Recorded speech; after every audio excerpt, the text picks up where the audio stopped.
In contrast to the action roguelite, strategy titles rely more on brain power than reflexes, with tactics, deck builders, classic roguelikes, turn-based RPGs and more, so let's begin with Warriors of the Nile, a roguelite tactics title with an Egyptian theme, in which you lead a trio on a quest to defeat the serpent and to bring back the sun. The three characters fall into archetypes of warrior, archer and mage, with their complementary skills comboing together to most effectively take out your enemies. After each victory, you select from random skill tablets to enhance your units, allowing for diverse builds and strategies, with permanent progression between runs in the form of a citadel, along with procedural generation to keep things fresh, and I do absolutely love the art style as well. One of the weirdest and most interesting recent titles is Mosa Lina, a randomly generated puzzle platformer where your goal is to use the random power-ups to attempt to get to the portal to get to the next level, wrangling the variety of items ranging from bombs and frogs to ladders,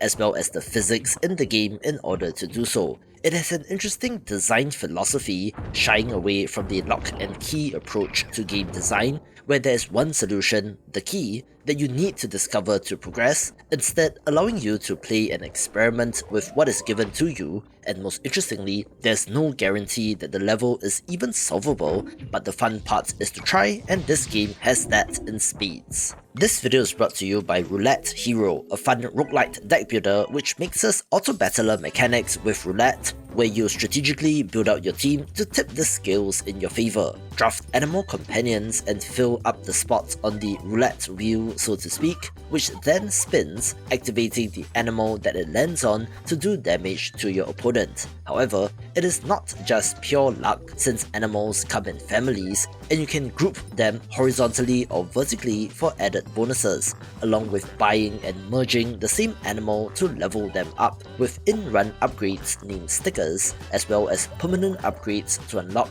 after every run. The roulette system does add unpredictability and strategic depth, since you are effectively playing with probabilities, which is layered with the various game mechanics and has an adorable art style. They are currently running a public playtest on Steam, so head on over to their Steam page to get access, try it, give the developers some feedback, and wishlist the game via the link in the description below. One of the breakout subgenres is the roguelite symbol builder, which you will see the originator of later on in this video, with an excellent example being Cat God Ranch, in which you have to cultivate a thriving animal sanctuary to appease the enigmatic cat god. You are drafting and placing down animals from various families, focusing on specific synergies and strategies between your choices, with the main goal being to generate sufficient tribute in every round, with failure resulting in the closure of your ranch.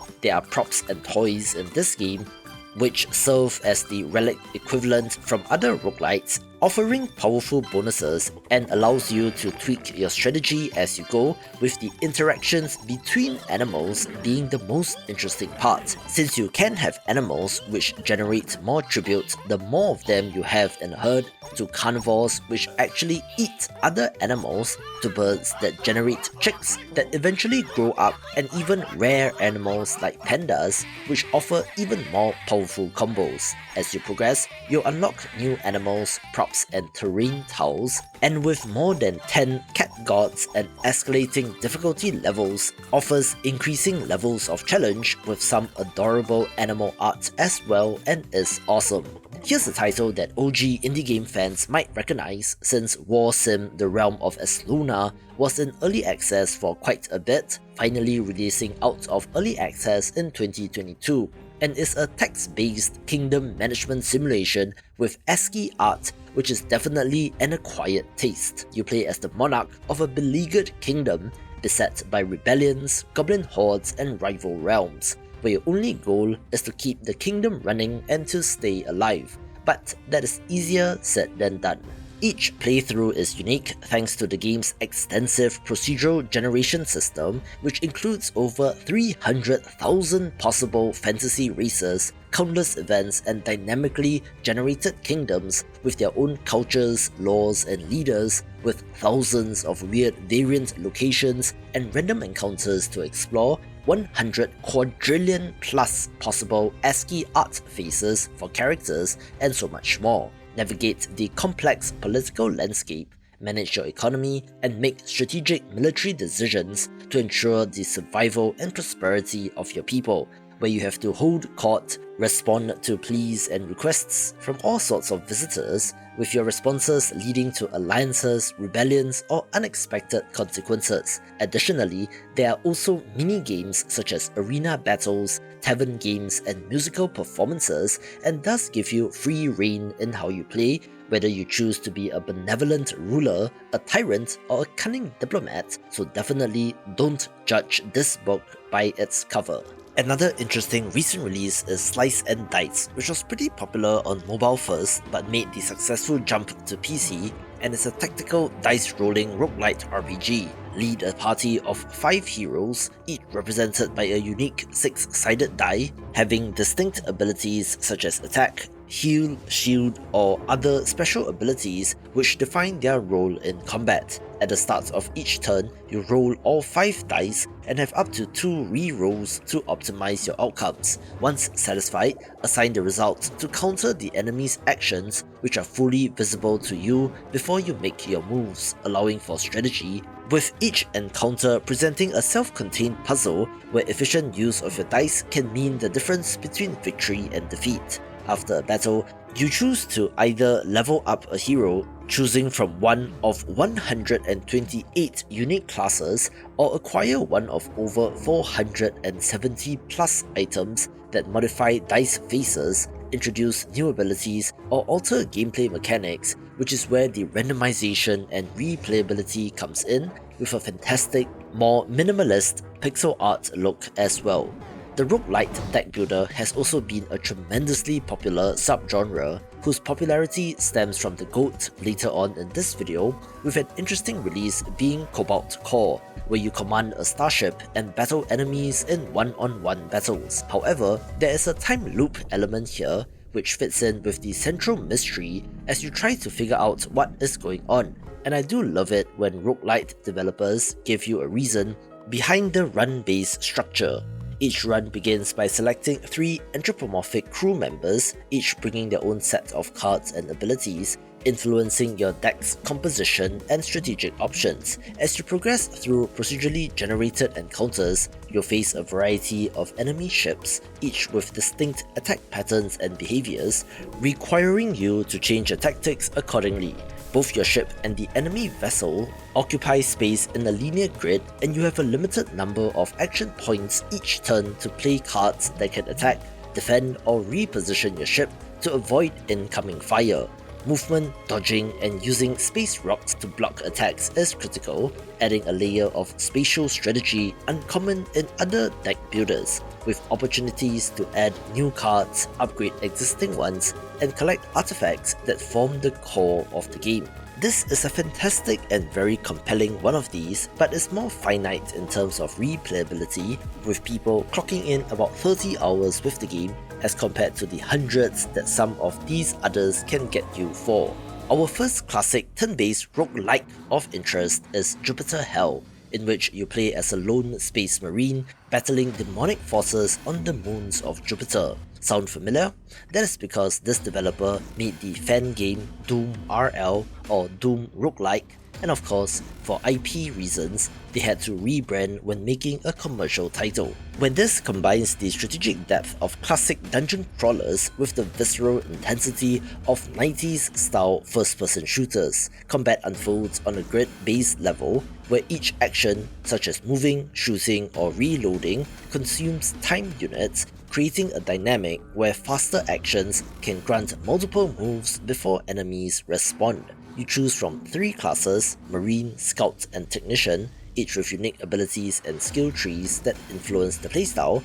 with procedurally generated levels filled with a variety of enemies from zombies to robots, which require tactical use of cover, managing line of sight, and environmental hazards like explosive barrels. You are using classic FPS weapons like shotguns and pistols, but also chain guns, rail guns, and even a chainsaw, having that same heavy metal Doom vibe, and is pretty neat. Like Vampire Survivors, Spelunky, or The Binding of Isaac in the action roguelite list, we have a number of titles here which defined a subgenre, including Luck via Landlord, the pioneer of the so-called roguelite symbol building title, which is a subset of the roguelite deck builder, where the differentiation is that you're not drafting cards to increase the probability that they show up in your hand so that you can combo them together, but are adding symbols to the slot machine to increase the probability of it showing up and how they combo with other symbols. It is framed as you having to pay escalating amounts of rent to your landlord by spinning the slot machine, with complementary symbols boosting each other and the amount of money you get from the spin. It has over 150 symbols along with 220 items, the relics equivalent here, which can alter your strategy, meaning that there is a lot of variety to the gameplay and available strategies, with learning about and exploiting these combos being part of the fun, with the equivalent of Ascension level difficulties as well, which introduces new challenges such as limited re-rolls and unremovable symbols, adding depth and replayability to the game. Roguelite tactics titles often go in one of two ways: games in which you control a single character versus ones where you control a party, with Alina of the Arena falling in the first camp, where you play as the titular character, a gladiator thrust into relentless arena battles where survival hinges on strategic deck building and tactical positioning.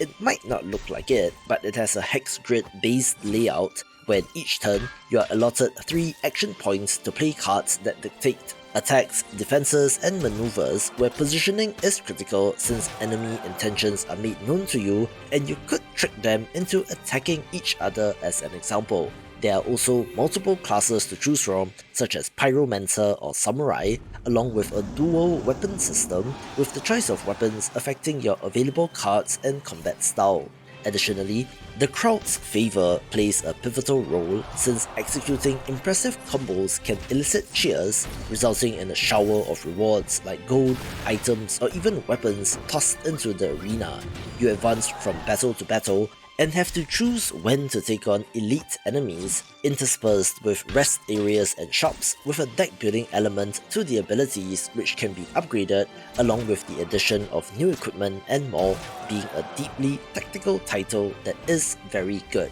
A very interesting title that got my attention initially due to the art style is World of Horror, resembling a Japanese manga and the works of horror manga artist Junji Ito in particular, being very effective at what it does, and is a roguelite RPG with an investigative element. You are looking into mysterious occurrences in this quiet seaside Japanese town where eldritch horrors and cosmic dread hide behind every corner. Your larger mission is to solve randomized mysteries before the impending apocalypse unfolds, where these cases present unique scenarios which are basically very bad things going on, definitely in the horror manga kind of level, which is enhanced with the creepy but very effective 1-bit pixel art. There are 14 playable characters and multiple endings for each case, but the gameplay, in addition to point-and-click style exploration, is actually a turn-based RPG, where you are managing health, stats, stamina, and reason,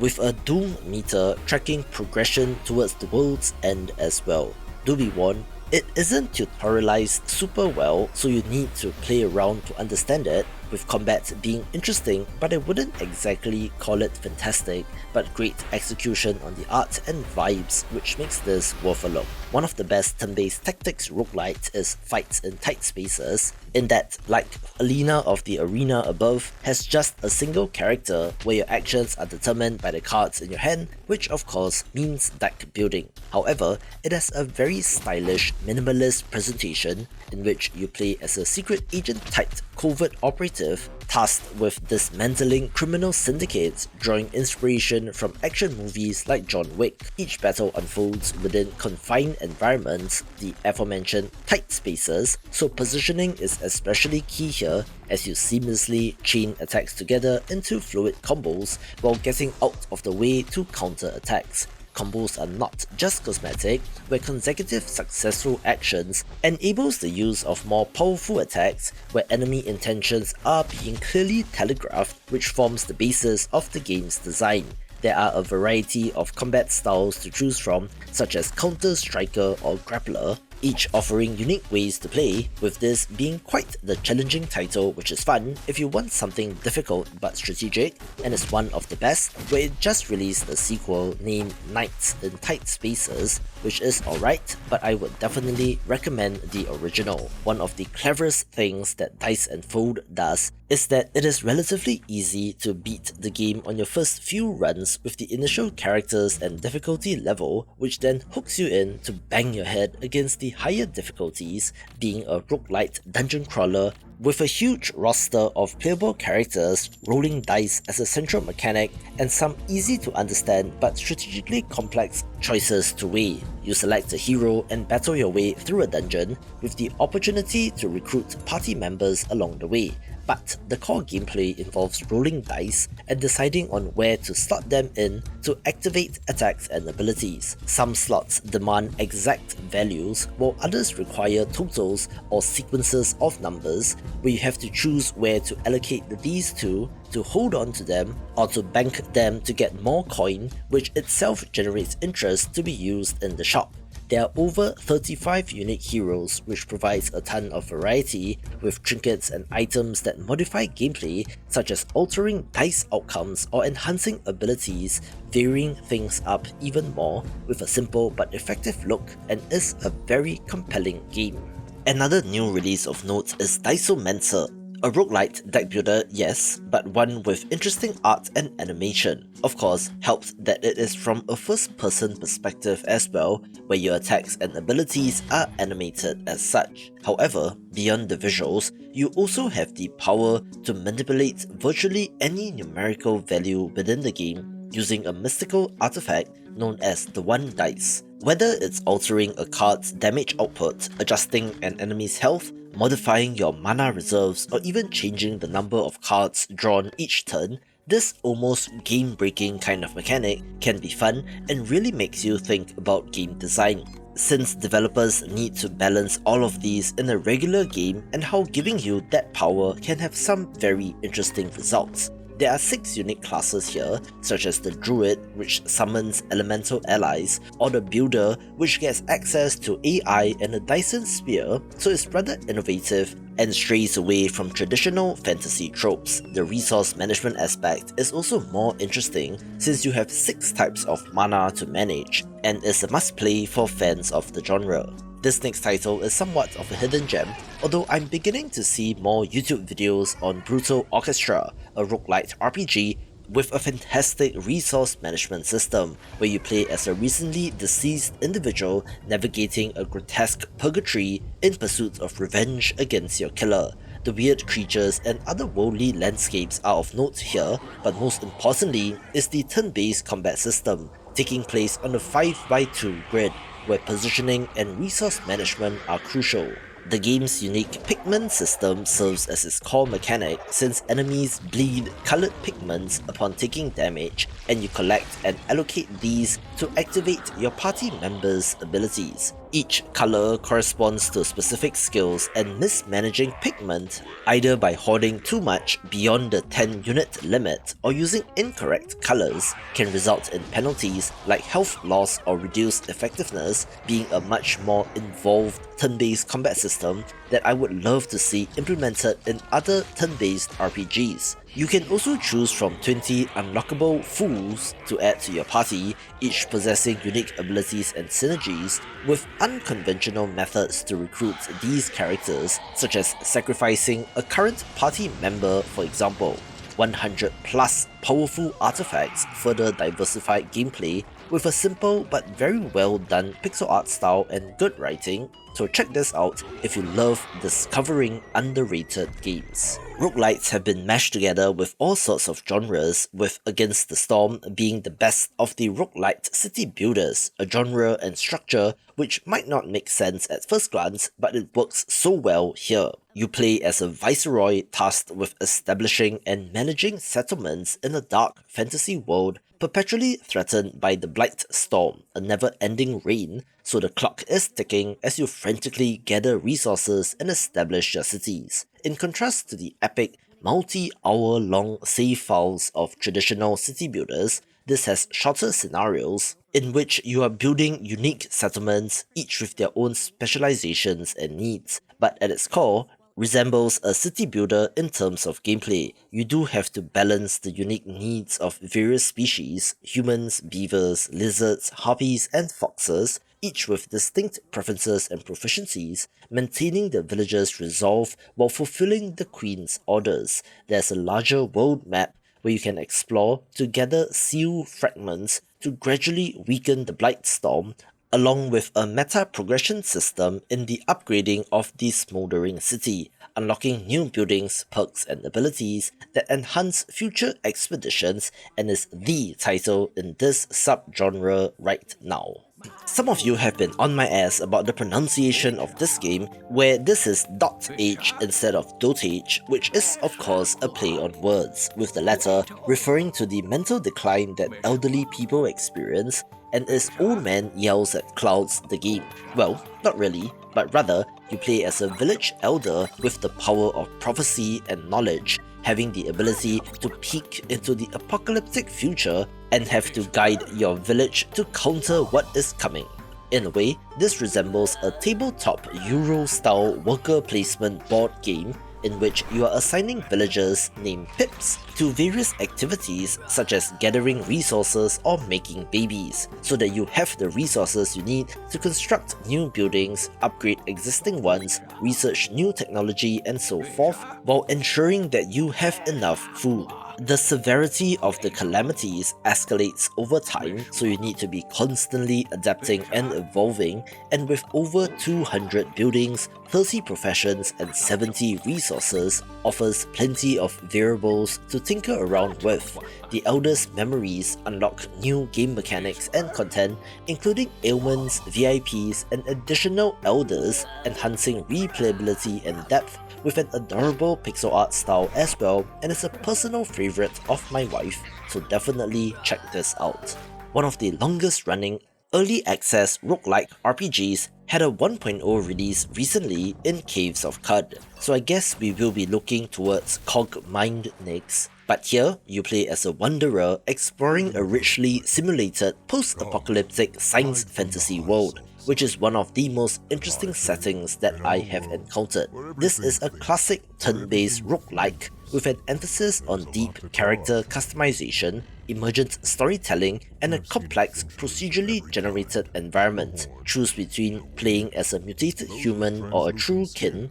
with the former getting access to a variety of physical and mental mutations such as multiple limbs or wings, while the latter gets access to cybernetic implants and advanced technologies. The world is a blend of handcrafted and procedurally generated content, featuring static settlements and dynamically created ruins and dungeons, with 70 factions in the game which you can ally with, but these will change and shift with the world, along with its procedural history system which generates a rich tapestry of lore, influencing the world's current state and the quests that you undertake. The minimalist art style is very effective, and while classic mode plays like a roguelike with permadeath, there is a roleplay mode that makes it more like a traditional RPG with save points for a less punishing experience, so if you love interesting worlds and mechanics to tinker with, this will be the title to get. A very fun tactical roguelite is The Last Spell, since despite being a turn-based base defense title,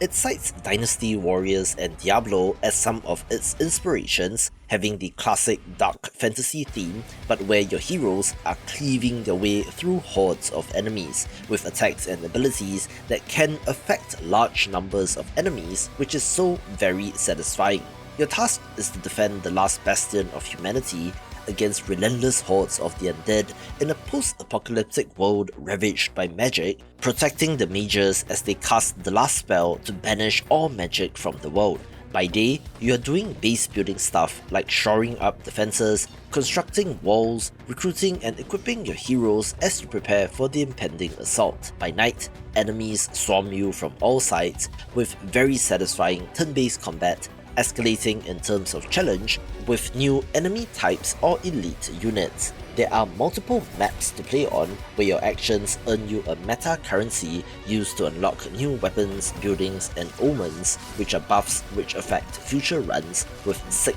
pixel art and animations as well. An all-time classic indie game is FTL Faster Than Light, a strategy roguelite, yes, but where the action unfolds in real time. You captain a Federation starship entrusted with delivering critical data across a galaxy teeming with peril, making your way through a node-based galactic map across 8 procedurally generated sectors, each filled with diverse encounters ranging from hostile ships and distress signals to merchant stations and environmental hazards. Each node triggers events that can aid or hinder your progress, possibly resulting in rewards, new crew members, or a battle with an enemy ship, with the constant threat of the rebel fleet in hot pursuit of your ship driving you forward. Combat in FTL is real-time with the option to pause as you give instructions to crew members on which station to man or hazard to attend to. From weapons to shields to putting out fire or fighting off hostiles which board your ship, with the goal being to cripple or destroy the enemy. You can divert power to where it is needed most, with your crew of diverse alien species, each having unique strengths and weaknesses, but do be warned that this is one of the most difficult games out there and does require a lot of strategy and a little bit of luck if you want to beat the game. It still holds up after all these many years later. Another newer entry is Shogun Showdown, a turn-based tactics roguelite but presented as a side-scroller where you play as a lone warrior navigating a series of tactical battles set in feudal Japan. It is a tactical deck builder where positioning matters, since again, enemy intentions are made known to you and you have to use this to your advantage. Attack, dodge, swap places with enemies and more as you play your cards right to be victorious in battle, with the one-dimensional grid being the most interesting part of the game, which can result in a beautiful dance of death as you dodge and counter enemy attacks. This has that FTL style node-based map, so you have to choose which path to take, which enemies to face and when to visit shops or shrines for upgrades, with a sweet pixel art look as well. My personal favourite roguelite deck builder is Monster Train, where you are the conductor of a train carrying the last burning pyre of hellfire, having to carry it through hell which has frozen over and to reignite its flames. Heaven has invaded, so you play as the demons here, choosing from 6 demon clans, mixing and matching any 2. There is a main hero unit which tends to form the foundation of your strategy, but can be effectively mixed with any of the other 5, having a 3-lane setup where enemies board from the bottom and ascend up each turn if they are not stopped. As such, you need to decide where to place your units and in what order, along with the timing of special abilities and spells. The deck building and spell crafting systems here feel the most friendly to me among all the deck builders, with powerful upgrades and special events like the ability to clone cards in between battles, which are simple enough but with plenty of strategy behind it. Like Dice and Fold, this is relatively easy on your first few runs, so you can crank up the difficulty with their Covenant system and is truly one of the best, with a sequel launching soon as of the time of recording, with all new clans to play with and should be excellent as well. The release date here for Dwarf Fortress is technically the Steam date, but this has been in development since 2006, but was recently brought into the light in a mainstream way with their Steam release and the inclusion of graphics. This is a roguelite simulation title where you oversee a dwarven expedition tasked with establishing a thriving underground settlement in a procedurally generated fantasy world, with the colony simulation aspect being renowned for its unparalleled depth and complexity. It is a sandbox in nature where every element, from geology and weather patterns to individual dwarf personalities and histories, is meticulously simulated, with your main goal being to have the colony survive and thrive. The classic Fortress mode is where I would start, where the colony sim aspect means that you cannot select and control any one dwarf, but have to influence them in the macro, assigning tasks and designating areas and relying on the dwarf's AI to carry out your plans. The game's complexity is evident in its simulation of individual body parts, emotional states, and even the effects of alcohol consumption on productivity, where you can read the thoughts of your dwarves in order to shape the colony, with a bunch of hazards and random events that interact with your fortress, which makes it fun, and I would say ranks up there among the most significant roguelites. One of my favourite indie games of all time is Into the Breach, a turn-based tactics title where you command a squad of 3 time-travelling mechs tasked with defending humanity from the monstrous alien Vec, essentially kaiju, and certainly has Pacific Rim vibes. An awesome movie from 2013, although I would not recommend the sequel. Set on compact 8x8 grids, each battle unfolds as a tactical puzzle where enemy actions are telegraphed in advance, being the most notable originator of this idea, which allows you to optimize your response. It emphasizes positioning and environmental manipulation,